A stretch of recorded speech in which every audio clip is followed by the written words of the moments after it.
Hello everyone, this is Philosophy 67, right? Political philosophy, and this is week 5. We are doing today, we are reading an article from, included in a book called the Power of Women and the Subversion of the Community. The article was written in 1971 by Maria Rosa Dalla Costa and Selma James, and then included in the book in the early 70s as well, and a chapter from this book by Silvia Federici, Caliban and the Witch, right? The chapter called The Red Caliban. So these are issues that are very important. They have to do with everybody's life, right? I mean, the question of class and gender, but the question of particularly what is called women's work and why, right? I mean, see also the questions I ask in, right, for your journal entry, discussion board entry, why, so domestic work, housework, right? And as you will see in especially in Dalla Costa and James, there is this analysis of the political analysis of the importance of this, and think about this also in terms of your own experience with the question of care, the work, the labor of care, and why is this traditionally associated with women, and falls just like housework as like women's work, and why this work is often, almost always, not even acknowledged, right? Recognized, speak about recognition like we saw with Hegel, right? Not even acknowledged as work, let alone paid, right? Compensated.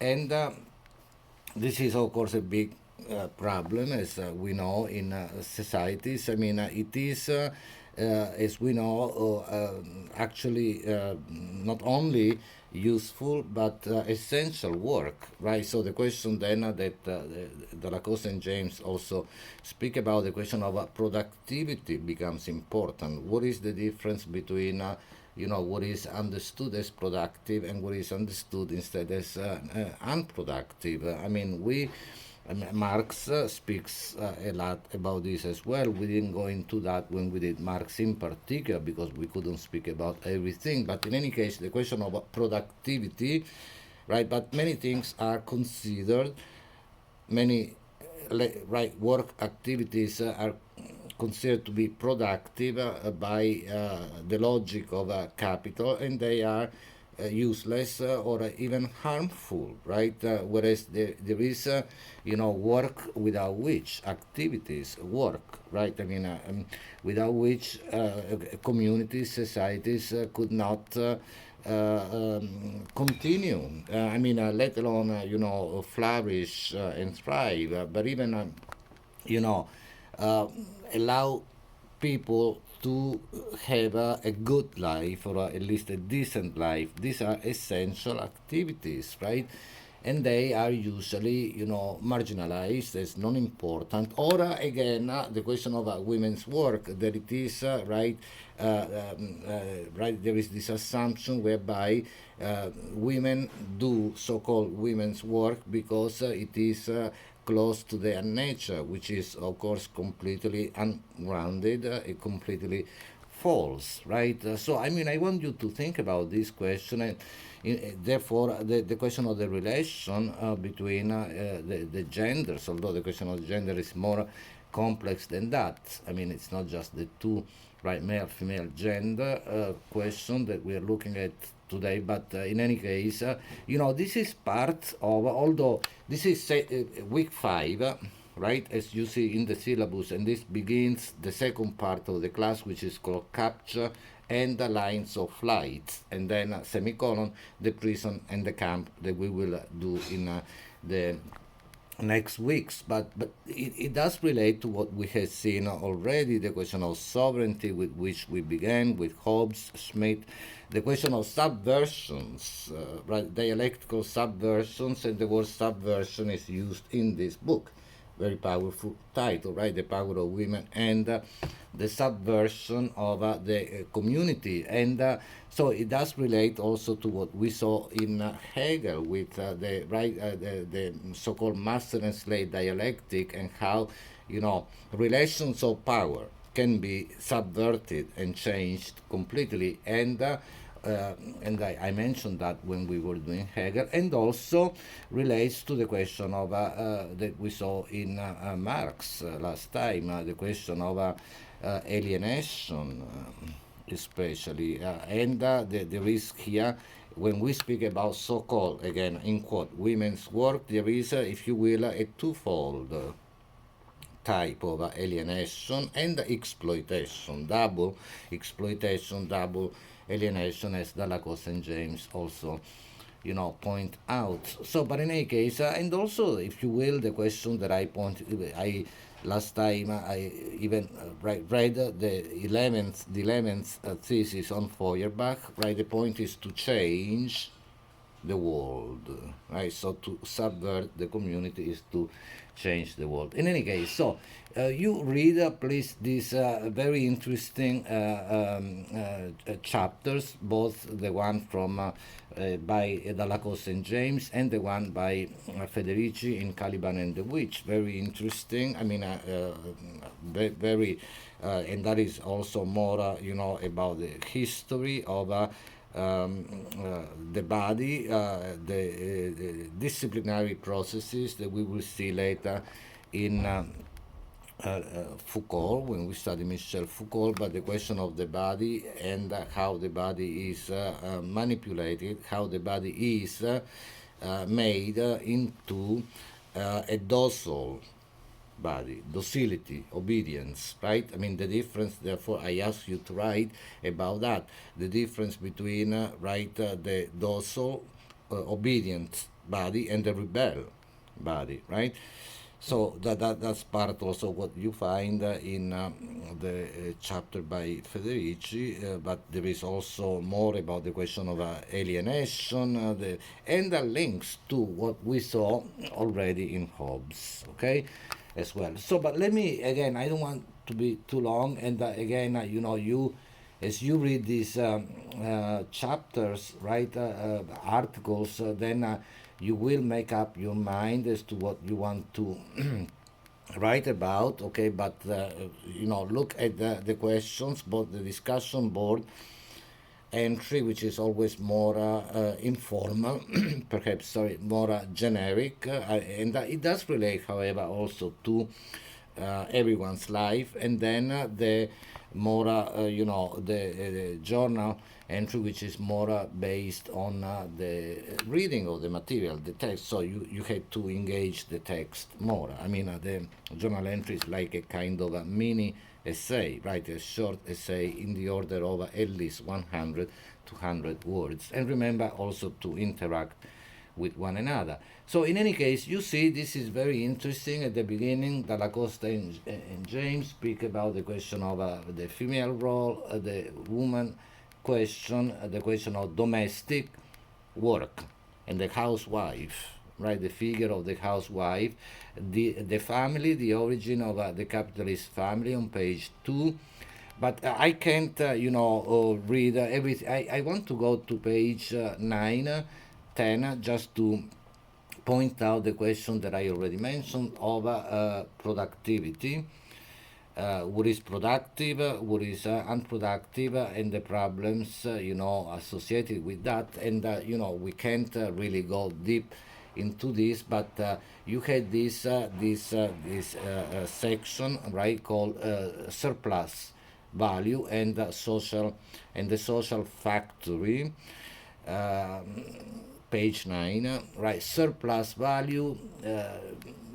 We spoke probably last time briefly about the question of value, exchange value, right? Remember, a commodity is, for Marx already, right? This has this kind of schizophrenic, almost schizophrenic structure, right? It is split in use value and exchange value. We use something, I use this book I read, that's use value, and then we buy and sell. I mean, that's the economic value, exchange value.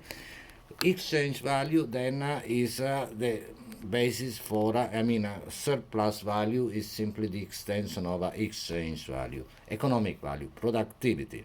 Within the capitalist system, you had to have this surplus value, which is then what constitutes the basis for profit, right? So in any case, the social factory is the factory outside of the factory, and it is becoming especially important today. I mean, it was important then. In the 1970s, people started speaking about this, but today the digital economy, the 24/7 economy, in which work happens constantly, and there is we'll go back to this, but as many people say today, there is no longer perhaps a clear divide, a separation between life and work. The time for life, for living one's life, and the time for work.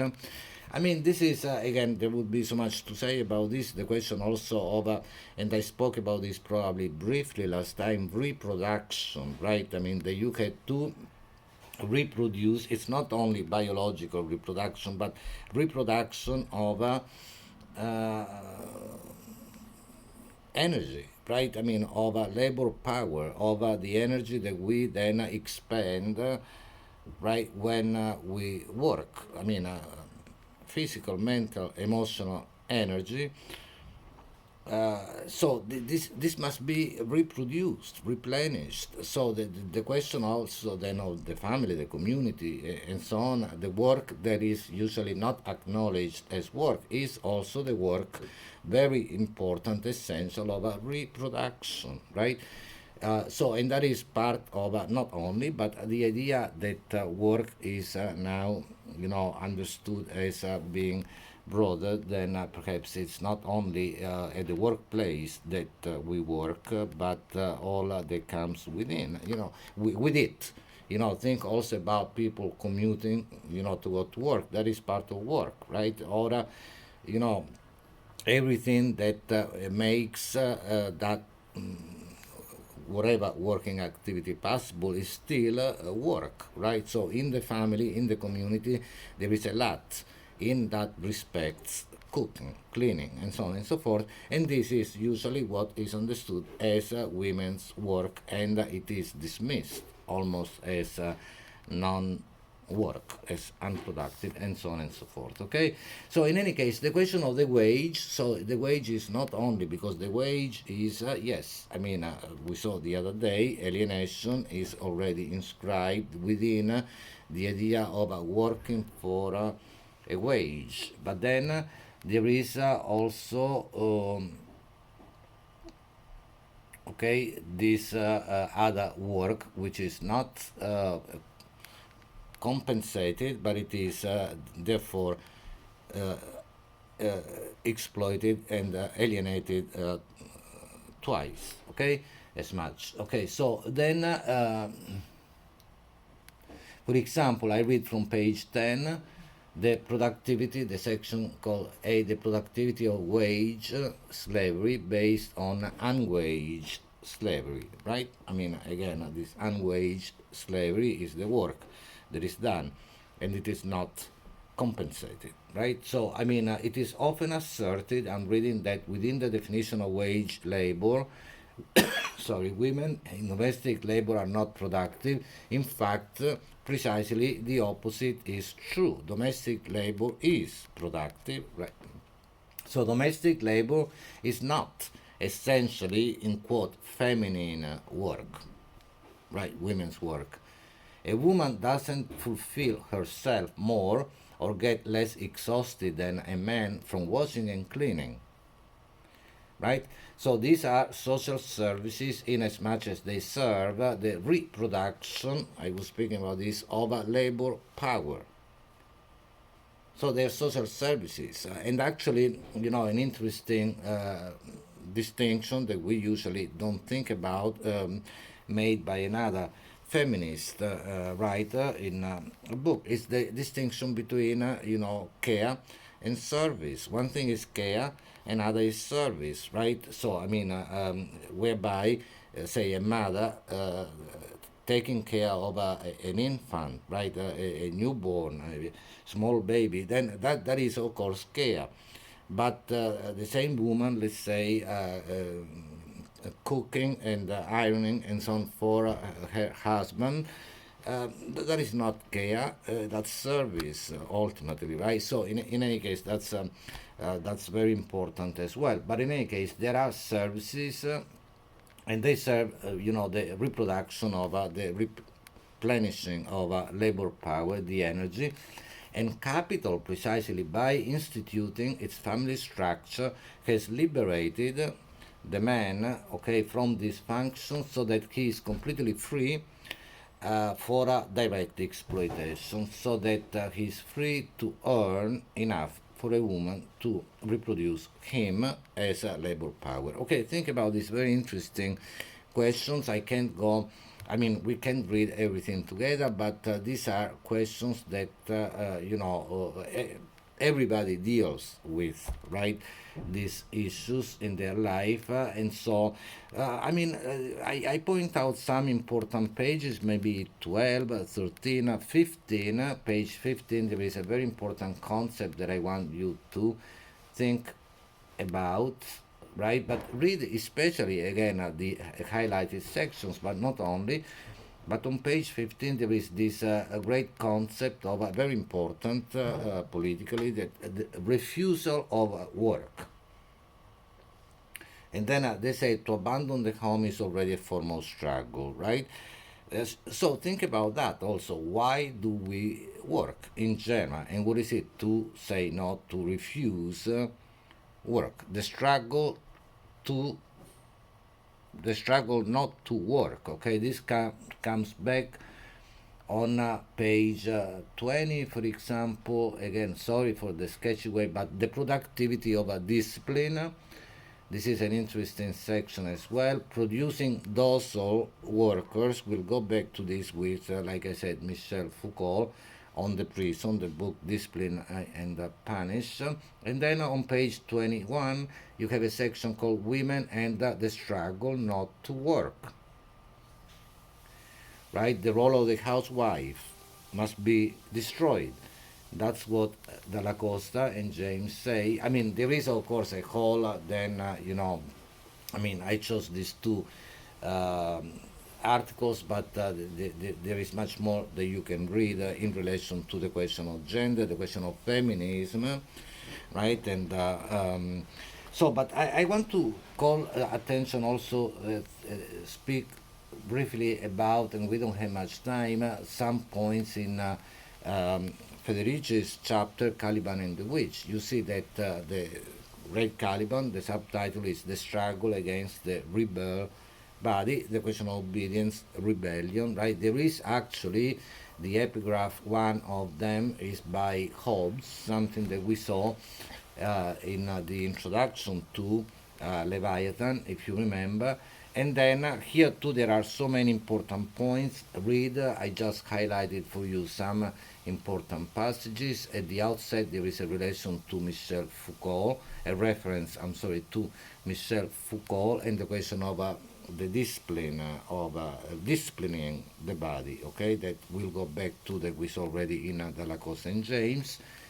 And the question of the new type of individual being made at the beginning of modernity, the beginning of capitalism, right? And also of sovereignty. Everything begins more or less at that time, whatever we understand as modernity, a new type of individual. And there is a reference, very interesting reference to Max Weber. Please read that. We can't read everything together. Then the question of, and it is here also the question of alienation, right? That Federici is also pointing out again, right? And then the question of the new uh, type of individual, but also new concept of the body. Sorry, on page 137 comes back together with the question of repression, the bloody laws against vagabonds. 136, very interesting stuff historically speaking as well. Look at the pictures. Also, there are great important pictures, right? That uh, very telling. A new concept of the body on page 137, right? And then she goes on speaking about the human body as a machine. We saw that already in Hobbes, and um, the mind as a sovereign, right? So within, right? I mean, the life of the individual. Also, we find again the idea of sovereignty, the mind being, um, the sovereign, right? And so this is the individual sovereign, which is also what then brings us into the question of identity, to become an individual, but an individual that is also has also become obedient, docile, who control himself, herself. Okay, so that's part of that's the effect of the disciplines on the body that we will see again when we do Michel Foucault. Okay, but the body is a factory. You will read this on page 139. These are the changes brought about by modernity, by the logic of capital, the logic of having to work, and so that's why the refusal of work, as Dalagos and James pointed out, but here too becomes a way of, a way to rebel, right? And part of the logic of subversion, or, to speak the language also that, this part of the class part 2, from this week to week 8, I repeat, I called it capture and lines of flight, then the prison and the camp. But capture, right? There is a situation of capture, and there must also be, right, possible ways to freedom, to liberation, lines of flight. Then I will say more about this very interesting expression that is by two philosophers. I don't want to, burden you with too many names today. But in any case, that's the idea: capture and lines of flight, and what makes the individual that she, he is. Right, and by the way, I mean, before I finish, you can check that, right? Google that. But there is at the beginning of not, I mean, seminal work in the feminist tradition by Simone de Beauvoir, right? De Beauvoir, Beauvoir. Okay, so Google that, and in a book that she wrote in I believe the mid 40s, 1940s, called The Second Sex. She says, right? I mean, and this is then has become a very important and famous, if you will, statement, right? That a woman, she says, one is not born a woman, one becomes a woman. Just Google that and you will see, and think about that. What does that mean? And then, of course, this is not about only the question of gender, but it is about all other relations of power and all other forced identities, right? Because you can, instead of, one is not born a woman, one is not born X, one becomes X, whatever, category of whatever we call social identity today, same idea. The construction of, the role of the woman in the community is also the construction of the role of the man in the community, right? So the liberation of one is the liberation of the other. This is usually the case, right? I mean, again, remember that even the dialectic that we saw in Hegel, the reversal doesn't mean that now the slave becomes the master and the master the slave, right? Because otherwise it would be a useless operation altogether, right? It is actually the dismantling of and the radical, upsetting, not simply reversal of relations of power. Okay, I hope that I gave you some ideas. Read this very interesting uh, material for this week, and then next time, actually, also we will do another important.